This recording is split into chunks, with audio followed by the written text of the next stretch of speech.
Abra sua Bíblia comigo. Eu quero ler dois textos.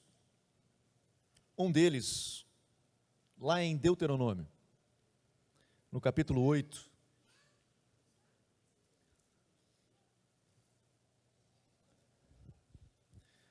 A partir do verso 1.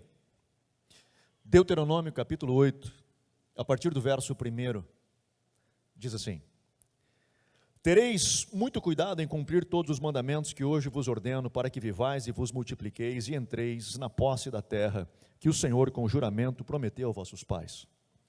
Verso 2: Lembrar-te-ás de todo o caminho pelo qual o Senhor teu Deus te guiou no deserto estes 40 anos, para te humilhar e te provar, para saber o que estava no teu coração, se guardarias ou não os seus mandamentos.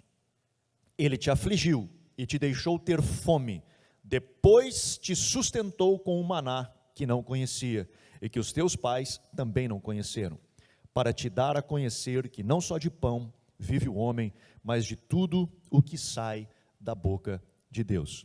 Amém. Agora eu quero que você vá lá para o Novo Testamento, em Mateus, no capítulo 4, onde nós temos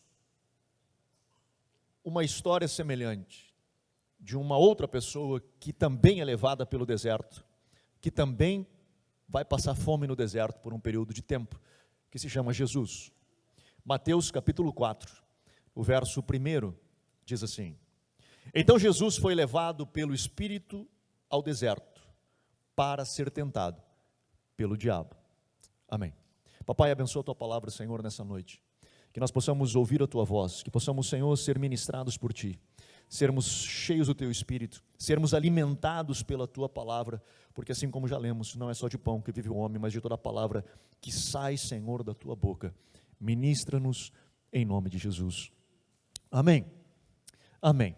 São duas histórias distintas, aparentemente desconexas. Uma delas é o povo de Israel sendo levado ao deserto para ser tentado, ficou 40 anos no deserto, sendo tentado, padecendo, e a Bíblia diz que Deus afligiu e fez Israel passar fome. E a razão pela qual Deus fez Israel passar fome é porque Deus queria conhecer o coração de Israel. Deus queria conhecer se ele manteria-se fiel, mesmo diante de dificuldades. E depois que Deus afligiu, Deus permitiu que Israel passasse fome. O texto de Deuteronômio diz que o Senhor deu a eles um maná que eles não conheciam, um pão que desceu do céu, para que eles soubessem que nem só de pão vive o homem, mas de toda a palavra que sai da boca de Deus. Passaram-se anos e vem Jesus. Jesus se prepara para o ministério, e ele então é batizado e ele sai das águas, e logo que ele sai das águas, que é o capítulo 3, no capítulo 4 a Bíblia diz o seguinte, olha como a Bíblia fala, diz assim: E o Espírito Santo, o próprio Deus, conduziu Jesus ao deserto, e não o conduziu para qualquer coisa, ele o conduziu para ser tentado pelo diabo. E esse texto, ele é difícil de nós entendermos no nosso mundo moderno, porque nós passamos hoje, nessa nossa realidade, uma vida inteira tentando fugir do deserto, tentando não passar pela prova do deserto, não sofrer no deserto. Então assim, parece, ao nosso ver, que esse texto não faz sentido. Uma, Jesus ser conduzido para o deserto, e a segunda é para ser tentado. Parece que o Espírito Santo tinha que fazer justamente o oposto, nos livrar da tentação, que nós não viéssemos a ser expostos à tentação. Nós oramos: Espírito Santo, nos ajuda para que nós não venhamos estar expostos à tentação, livra-nos da tentação, livra-nos de todo mal, não nos exponha a essa realidade. A Bíblia diz que Jesus foi levado ao deserto, e foi levado ainda para ser tentado pelo diabo. Ele é um texto curioso, e às vezes é difícil de nós entendermos dentro deste pensamento da modernidade, ou dessa pós-modernidade que nós vivemos hoje, porque hoje nós fizemos parte de uma geração que tem dificuldades com o sofrimento, ela tem dificuldades com sofrer, tanto que falam que é a geração do mimimi, né? Qualquer coisa é problema. Então assim, o pessoal tem dificuldade de lidar com problemas, tem dificuldade de lidar com os sofrimentos, então na cabeça deles é muito difícil entender que Deus conduziu o seu filho Jesus para o deserto, e uma vez conduzido ao deserto ainda ser tentado pelo diabo. Esse texto não é difícil de entender quando foi escrito, e não foi difícil de entender até poucos anos atrás, porque se entendia que nós deveríamos de passar por um processo, nós tínhamos que amadurecer, nós enfrentávamos dificuldades, e em meio às dificuldades, nós floresceríamos, nós amadureceríamos. É no meio das dificuldades, quando começam a enfrentar as dificuldades, que nós separamos os meninos dos homens. Quando vemos que assumem responsabilidades, que deixam de ser criança e passam a ser adultos. Portanto, esse texto ele não tinha nenhum problema alguns anos atrás, mas hoje nós temos dificuldade de entendê-lo. Porque quando nós falamos de deserto, nós falamos de escassez, nós falamos de solidão, nós falamos de sede, nós falamos de ilusão, de que às vezes eu vejo algo que pode ser uma grande oportunidade, e de repente não é, era uma miragem, e eu continuo no deserto. Então as pessoas têm dificuldades de lidar lá no deserto com a frustração, com a decepção, e portanto elas evitam ao máximo o deserto, elas evitam ao máximo serem frustradas, elas evitam ao máximo sofrerem. Nós vivemos neste mundo complexo hoje, aonde se faz de tudo para evitar o sofrimento. Nós estudamos aqui há uns anos atrás, no meio da pandemia, um livro do Richard Foster, Celebração da Disciplina, aonde ele diz o seguinte, que a superficialidade é a maldição do nosso tempo. As pessoas hoje, elas são superficiais, elas não são profundas em quase nada. Nós hoje vivemos uma geração aonde existe abundância de informação e ao mesmo tempo os nossos filhos são a geração que menos tem conhecimento. Eles são expostos a um processo enorme de informação, chove informação, todo tempo, em todo lugar, a todo momento, mas eles são pobres em conhecimento.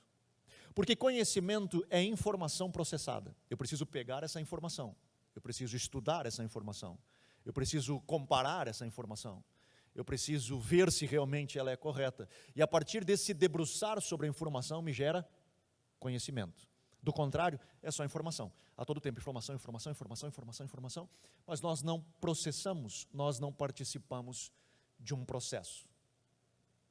A sociedade moderna, ela é composta de pelo menos 3 grandes características. Uma delas é o imediatismo. Nós vivemos hoje, nessa sociedade pós-moderna, com a necessidade do imediato, de nós termos respostas. Por isso que nós vemos hoje, e é muito comum, eu fico repetindo isso aqui, não quero ser chato, mas nós vemos hoje muito disso, dos gurus do sucesso. Sempre tiveram esses caras, a vida inteira. Mas hoje está muito forte isso, né? Os chamados coaches. A galera que te dá a receita de você chegar ao sucesso. Então é mais ou menos assim, cara, eu não quero errar, eu não quero sofrer. Então, se alguém já aprendeu a receita do sucesso, ele vai e me ensina. Aí eu vou lá, eu quero ficar milionário, e aí ele ficou milionário, e ele vai me ensinar como chega lá. E eu vou te explicar como é que ele chegou. Ele chegou lá porque você paga 5 mil para sentar com ele, né, para poder ter a resposta. Aí tem uma galera que paga 5 mil e ele ficou milionário assim, entendeu? É mais ou menos por aí. E aí, o cara não quer fazer o processo. Por quê? Porque o cara chegou lá e disse assim, olha, eu já passei esse processo aí, eu já sei como é que funciona esse troço, eu vou te dizer como é que é. Então eu quero saber, porque eu não quero sofrer, eu não quero ter dificuldades no processo, eu quero chegar onde tem que chegar e eu quero atingir meu objetivo. Por isso que hoje emana isso de forma muito fácil, tá muito aí. E não é nada contra, estou fazendo uma sátira, mas eu entendo que existem caminhos, eu entendo que existe toda uma lógica, eu entendo que existe um desenvolvimento humano, tudo isso tem ferramentas, são preciosas. Eu estou fazendo uma crítica, mas não desmerecendo isso, entendo ferramentas da administração, tudo é precioso. Mas o que eu quero, a minha crítica, basicamente, é no anseio de se buscar chegar no fim pulando o meio. Acho que agora eu me expliquei. Eu quero chegar no fim pulando etapas. Eu não quero passar determinadas etapas, eu quero chegar onde tu já está. É lá que eu quero estar. Só que para chegar lá, a gente não sabe que o cara saiu daqui, cruzou um monte de coisa para chegar lá. Então eu olho ele lá, e se ele me disser que eu posso chegar lá, é lá que eu estou olhando e acabou. Então esse imediatismo, ele tirou a capacidade de nós passarmos por processos. Segunda coisa, que é uma característica dessa sociedade moderna ou pós-moderna, é a necessidade do preenchimento do vazio. Nós não conseguimos ficar no ócio. Nós temos dificuldade de estar no nada. Tem um autor um filósofo, talvez hoje é o mais conhecido no mundo. Ele é um coreano que é professor na Alemanha, em Berlim. O nome dele tinha que ser ping-pong, é bem mais fácil da gente dizer, mas não é. É Byung-Chul Han. Ping-pong era melhor, né? É bem melhor. Esse cara, ele escreve alguns livros, tem livros em português, e um deles ele fala sobre a sociedade do cansaço, onde ele descreve a nossa sociedade como sendo a sociedade do cansaço. E num capítulo, ele descreve o capítulo inteiro sobre a nossa dificuldade, a dificuldade que nós temos com o tédio. Nós não conseguimos sentir mais tédio, ninguém mais fica entediado. Por quê? Porque quando eu começo a ficar entediado, eu abro alguma coisa para eu me distrair. A minha mente precisa ter cor, a minha mente precisa ter barulho, a minha mente, meu ouvido tem que estar entrando volume, meus olhos têm que estar vendo coisas coloridas. Então, assim, eu já falei, acho que domingo passado eu falei, se não me engano, foi no culto da manhã, eu acho, que eu disse, cara, lá em casa funciona assim, está errado, mas funciona. Vou falar para vocês. Bota um negócio na Netflix, a gente está olhando a Netflix, quando a gente olha para o lado, está os quatro olhando alguma coisa no celular. Como é que a gente consegue isso? Ou tu está olhando a Netflix, ou tu está mexendo no celular. Não, mas a gente consegue. Aí tu vai, senta para olhar, vamos olhar um filme, vamos. O celular tem que estar junto. Por quê? Porque a gente está lá e aqui. E a gente acha que é multitarefa. Não, eu sou homem. Não sou multitarefa. Não consigo. Mas a gente pensa que essa é uma qualidade da gente fazer muitas coisas. E não é. Esse é um grande defeito, e ele fala disso. Nesse livro ele diz o seguinte, olha a frase dele, eu vou ler para você rapidinho. Se o sono perfaz o ponto alto do descanso físico, ou seja, se nós dormimos para poder o nosso corpo descansar, o tédio profundo constitui o ponto alto do descanso espiritual. Eu preciso sentir tédio, eu preciso ficar entediado, eu tenho que chegar um momento e dizer, cara, não tenho nada para fazer. Eu preciso ter momentos de tédio. E ele diz, a pura inquietação, eu ficar inquieto, não gera nada de novo, reproduz e acelera o já existente. Em outras palavras, o que ele está dizendo é o seguinte, quando eu fico entediado, e eu estou, cara, entediei, não está legal, eu não tenho mais o que fazer, estou com tédio. O que a gente faz? A gente entra no modo criativo, a gente cria alguma coisa. Lembra as crianças, quando eram lá atrás, a gente, da minha idade, que não tinha tanta coisa, daqui a pouco estava pendurado numa árvore, né? Não tinha o que fazer, se estava lá. Digo, o que tu está fazendo aí?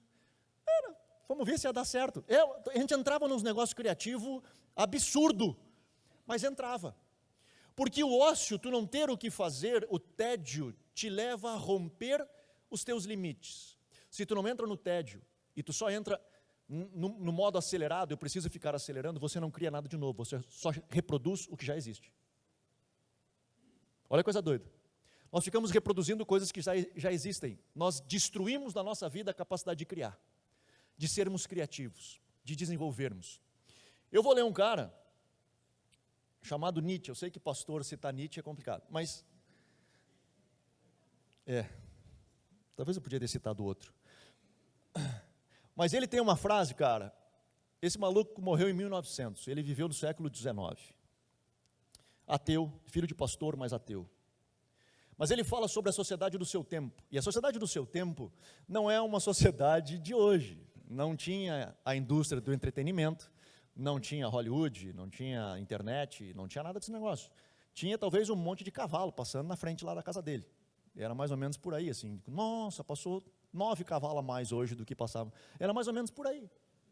Naquele período que ele escreve isso. Mas olha o que ele diz sobre a sociedade moderna, que era a sociedade dele, era a sociedade moderna. Ele diz o seguinte,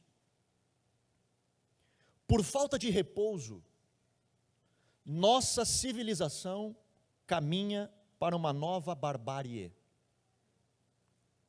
Em nenhuma outra época, os ativos, os inquietos, valeram tanto.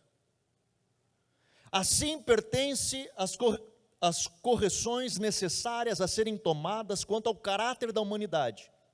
E olha o que ele diz, fortalecer em grande medida o elemento contemplativo. Nietzsche diz, nós precisamos parar e entrar no modo contemplativo. Obviamente que ele não se referia a Deus, ele estava se referindo a ele enquanto indivíduo. Mas a nossa sociedade moderna não para contemplar, ela não tem tempo de contemplar, e esse é um problema.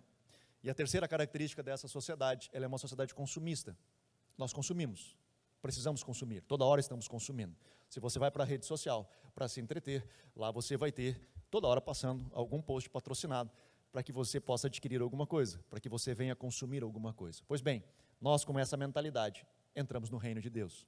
E nós entramos no reino de Deus e queremos viver o reino de Deus. E trazemos essas características para dentro dessa realidade. Nós entramos e nós queremos respostas rápidas. Nós queremos que Deus fale conosco rápido. Nós queremos que Deus nos dê resposta rápido, e não só rápido. Nós queremos que Deus dê resposta do nosso jeito, como nós queremos que Ele fale conosco.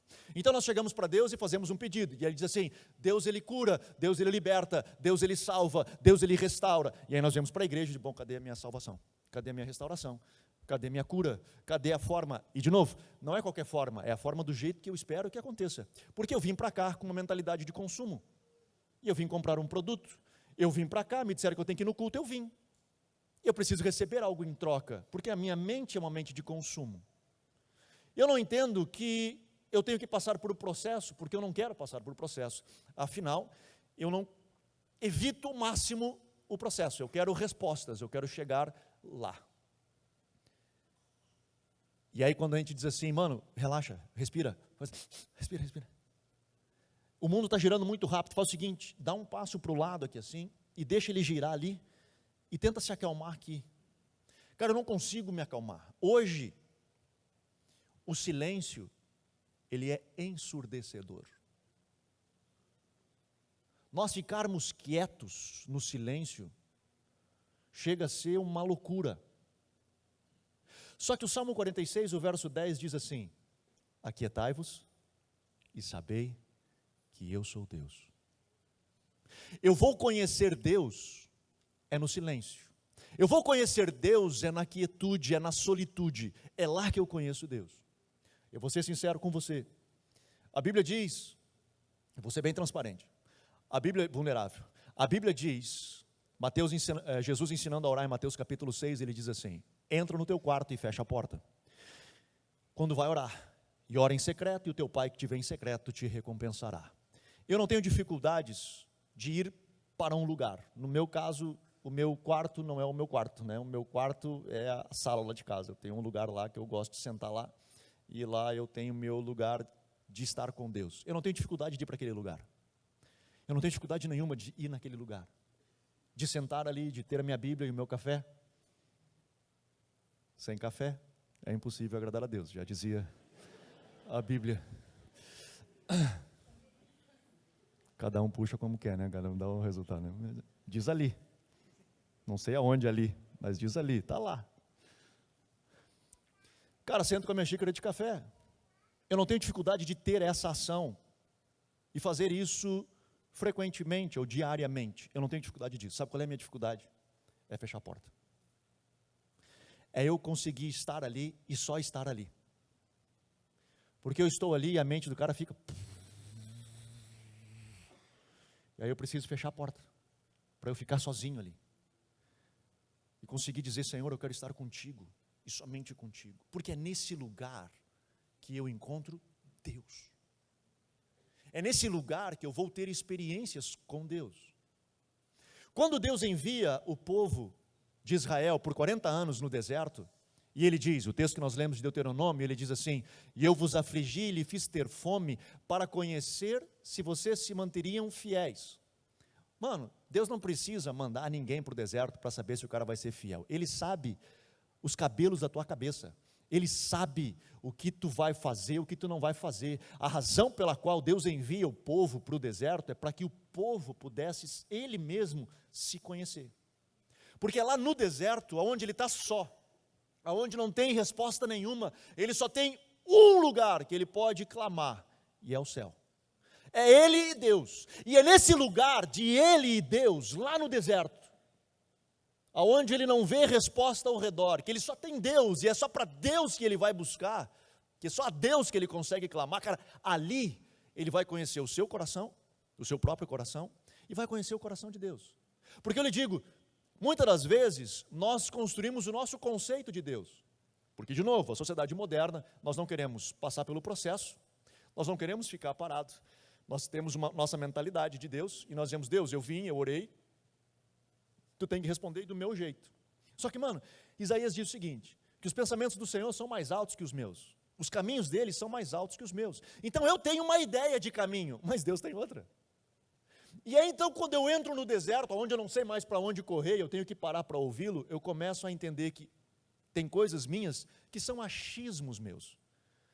Coisas que eu digo, não, eu não consigo acreditar que Deus faça isso. Claro, tu não, porque esse é o teu achismo. Mas Deus, Ele é muito maior do que os teus pensamentos. Deus, Ele vai muito além dessa sua realidade. Então, Deus, me parece que Ele usa o deserto para treinar os seus. Me parece que Deus usa o deserto para transformar os seus de meninos em homens. Ele fez isso com Israel e fez isso com seu próprio filho Jesus. E no final de Israel ele diz assim, e eu vou afligir e deixei vocês ter fome, e depois alimentei vocês com o pão que veio do céu, para que vocês saibam, que nem só de pão vive o homem, mas de toda palavra que sai da boca de Deus. Quando se repete esse texto? Lá no Novo Testamento, quando Jesus é tentado. Depois que ele passa 40 dias no deserto, sendo preparado pelo Pai, no momento de solitude, conhecendo o seu coração e o coração do Pai, ali, ele começa a conhecer, quando Satanás vem para afrontá-lo, uma das suas respostas é, nem só de pão vive o homem, mas de toda palavra que sai da boca de Deus. Jesus entendeu o processo. Mano, se Deus fez isso com Jesus, por que você acha que Ele não vai fazer isso com você? Se o Pai pegou Jesus e levou a um lugar de escassez, a um lugar do nada, a um lugar da sede, a um lugar do sol batendo na cabeça, a um lugar de algumas ilusões, acho que é um oásis, não, é uma miragem.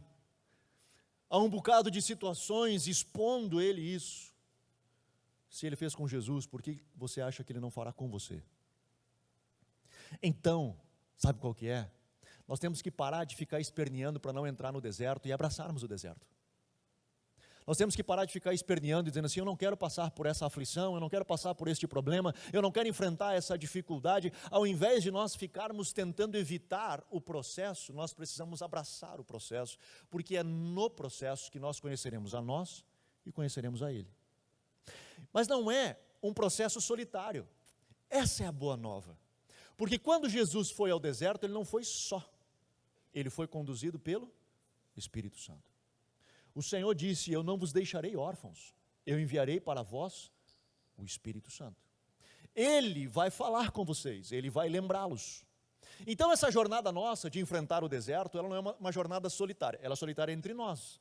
Né? Quando muitas vezes estamos nós, olhamos ao redor, não encontramos a multidão, a zoeira, o barulho, o mundo girando. Às vezes é só nós mesmos, ali estamos nós. Mas não estamos totalmente só. O Senhor está conosco. E essa caminhada de mãos dadas com o Espírito Santo nos leva a um amadurecimento, nos leva a um crescimento, nos leva a conhecer o nosso coração, nós conhecemos o nosso coração, e nós começamos a conhecer o coração de Deus. Deixamos de ser meninos, passamos a ser homens e mulheres. Deixamos de ser a geração do mimimi, e passamos a ser uma geração que de fato pode carregar a glória de Deus. Mas essa geração é uma geração que levanta a cabeça no deserto. Ela não evita o deserto, ela encara o deserto, ela abraça o deserto. Por mais quente que seja, por mais seco que seja, por mais frio que a noite seja, por mais adversidade que seja, Senhor, se eu estou passando pelo deserto, eu quero saber uma coisa só, Senhor, se Tu estás comigo. Porque, Senhor, se Tu estás comigo, nós vamos dar a mão aqui, nós vamos cruzar isso, o tempo que for, mas nós vamos cruzar esse negócio. E nós vamos sair do outro lado. Mas nesse período, Senhor, não me deixe esmorecer. Eu quero Te conhecer. Me ajuda, e essa é uma boa oração, vou lhe dar uma dica. É bom de orar quando você está no deserto, orar assim, Senhor, faz o meu coração um coração ensinável, que eu possa aprender contigo. Jesus ficou 40 dias.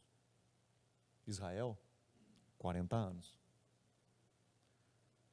Que tenhamos um coração ensinável. Que tenhamos um coração ensinável. Que permitamos que o Senhor nos ensine, nos ministre e diga assim, cara, isso aqui não está legal na tua vida, ó. Isso aqui não é bom não. e que nós possamos dizer: Senhor, transforma a minha vida, que eu possa ser transformado por Ti, que eu possa ser ministrado por Ti, que tenhamos, olha que coisa linda, cara, eu e você temos a oportunidade de entrarmos em uma jornada com o Espírito Santo, com o próprio Deus, com uma pessoa da Trindade, darmos as mãos e entrarmos em uma jornada, não de informação, mas de conhecimento, de conhecer a Deus e ser achado nele. Era a oração de Paulo: Senhor, que eu possa Te conhecer. Não é saber de Ti, não é ter informação de Ti, eu quero ter conhecimento de Ti, eu quero Te conhecer e ser achado em Ti. Amém? Vamos ficar de pé.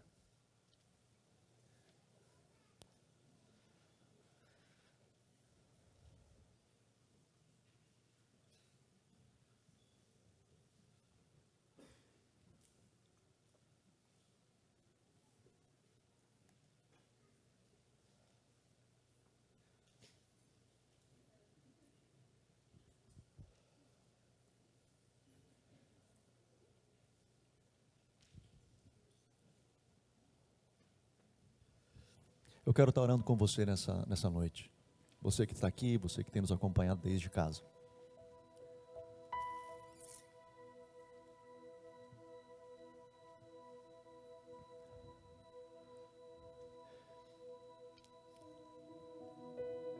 Eu não sei como é que está a sua história. E não quero amaldiçoar você, né?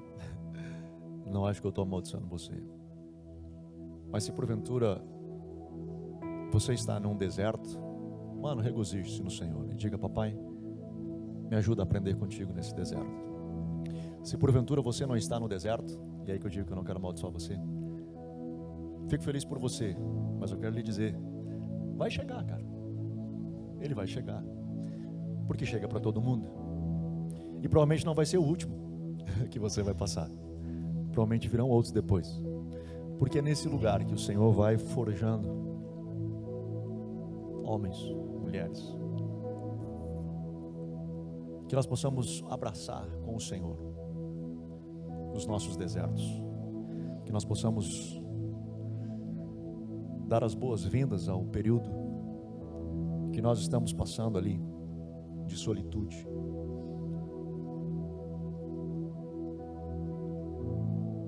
e aceitar o processo, e de encontrar Deus nesse vazio existencial dentro de mim, e não tentar preenchê-lo com um entretenimento,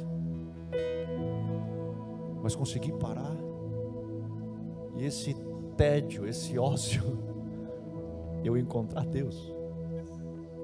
É nesse lugar que eu paro de preencher com tanta coisa, e eu quero encontrar Deus ali.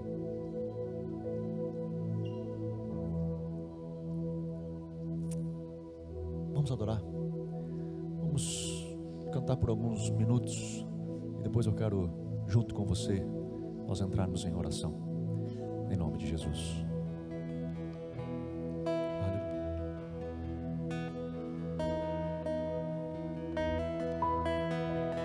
Seguro estou nos braços daquele que nunca me deixou.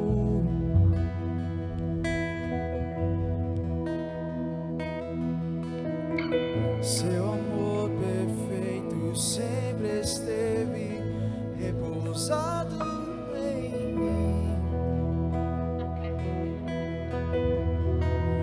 e se eu passar pelo vale, acharei conforto em teu amor, pois eu sei que és aquele que me guarda, me guarda.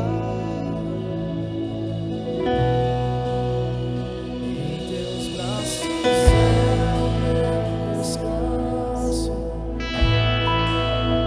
em teus braços é o meu descanso, em teus braços é o meu descanso, em teus braços é orar com você. Se você quiser, você pode sair do seu lugar e vir à frente. Nós queremos orar junto com você.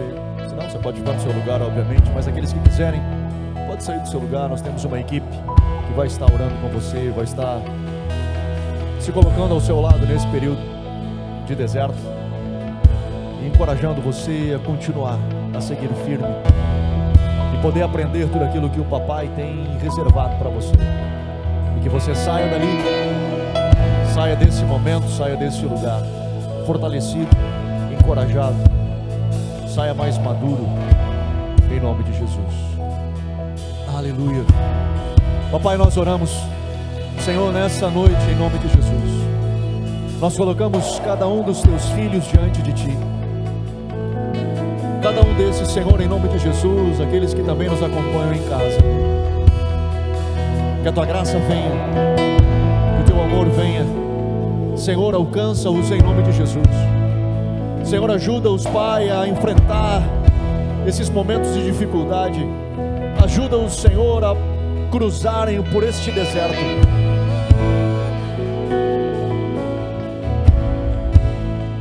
De mãos dadas com o Teu Espírito.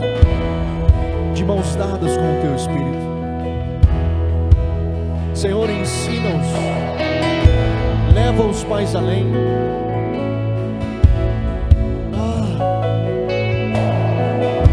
Senhor, que nós possamos abrir mão dessa ideia do imediatismo e abraçarmos o processo. E abraçarmos o processo. E Te conhecendo, Senhor, na essência de quem Tu és. Poder Te encontrar, Senhor, na solitude, na quietude da alma. Ali, Senhor, que quando muitas das vezes nós só temos lágrimas, quando muitas das vezes, Senhor, nós achamos que ninguém está vendo e que só lágrimas correm dos nossos olhos, Papai, que ali nós possamos Te encontrar. Pai, eu abençoo os Teus filhos. Eu abençoo, Senhor, aqueles que têm cruzado por este deserto. Espírito Santo, seja com cada um de nós.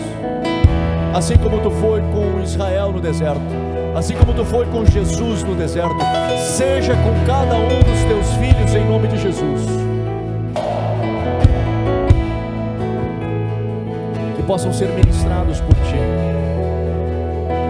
e crescer em Ti.